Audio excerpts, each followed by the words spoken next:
Hello and welcome to News Across Nigeria. I'm Olumide Macaulay. On today's program,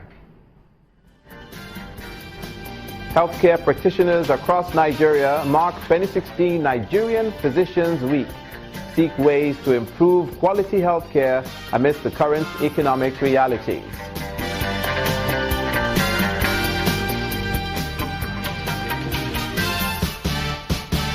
Cross River State Governor commits to raising the bar in tourism development, plans a replica of world tourism destination in Twin Island of the state.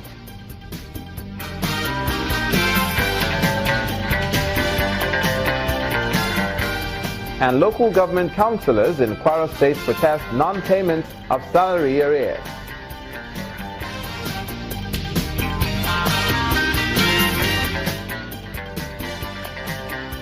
We begin in the southwestern region of the country and a drama that unfolded at the Federal High Court in Lagos following the hearing of a case bordering on fundamental human rights filed by Mrs. Patience Jonathan, wife of former President Dr. Goodluck Jonathan, against the Economic and Financial Crimes Commission, the EFCC.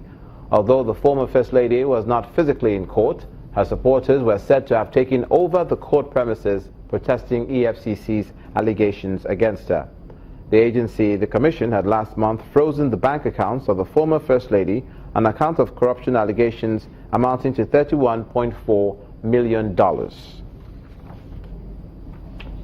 Meanwhile, the Economic and Financial Crimes Commission dismissed the alleged ill health of the former Minister of Aviation, Mr. Afenifere, calling it a publicity stunt aimed at preventing his arraignment in court.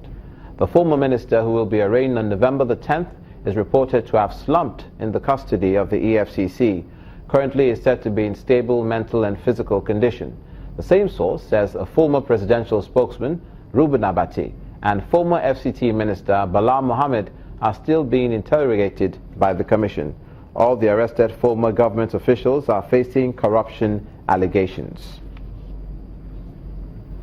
And in a story related to the crime-fighting corruption investigating commission, the Pan-Yoruba socio-political group Afenifere is condemning the action of officials of the Directorate of State Security this time in breaking into the homes of some judges on allegations of corruption leveled against them.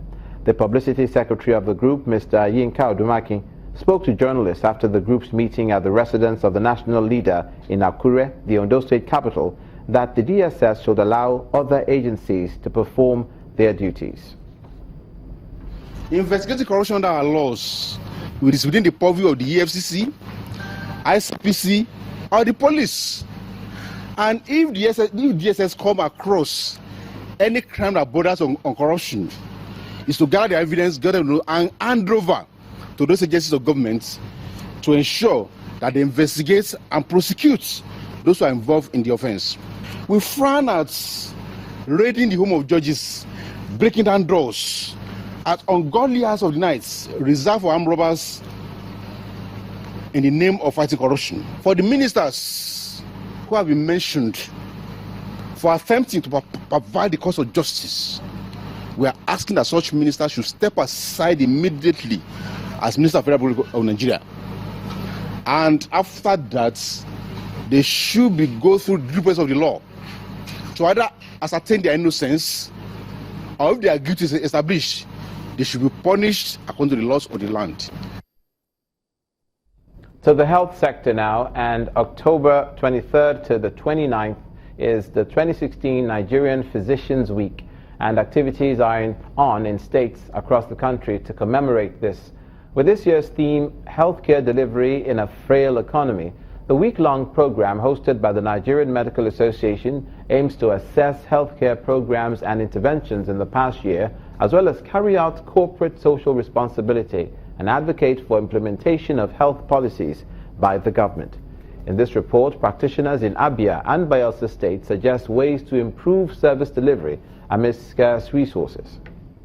It may be the annual Physicians Week in Abia State, but the guest list holds the names of a mixed crowd of healthcare professionals.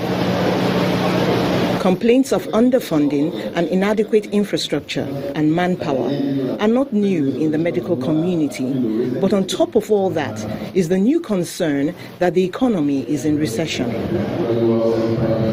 The state chairman of the Nigerian Medical Association believes Nigerians should not wait on government. NMA has set up a 1 billion naira endowment fund for the growth of AFSUS. To achieve this, all brains must be at work, all hands must be at work.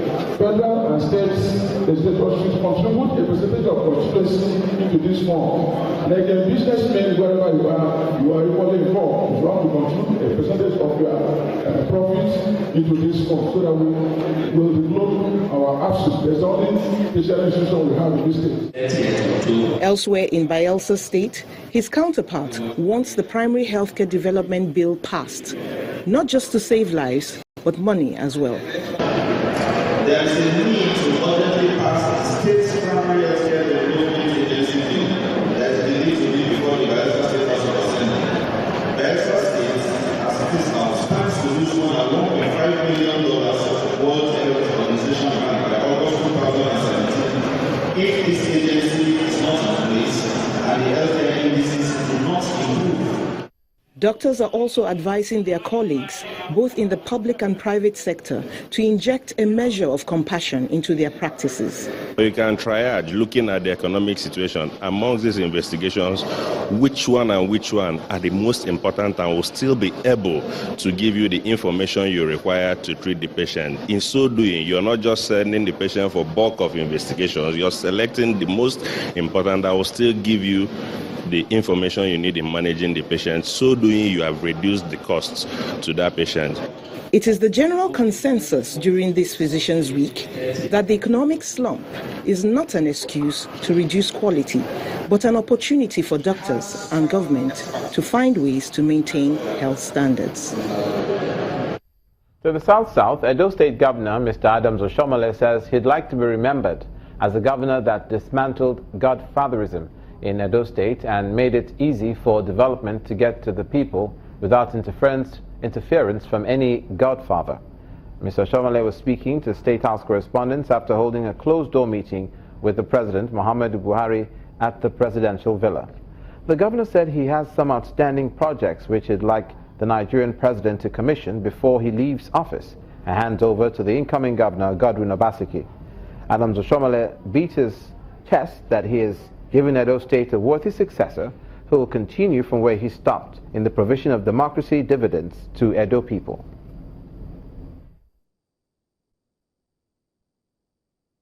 It was a routine thing just to give him an update about progress, events, developments, what we have accomplished, and we also invited him to the state to come and see some of the things we've done, not just in Benin City, but across the 3 senatorial districts so that he can come and commission them.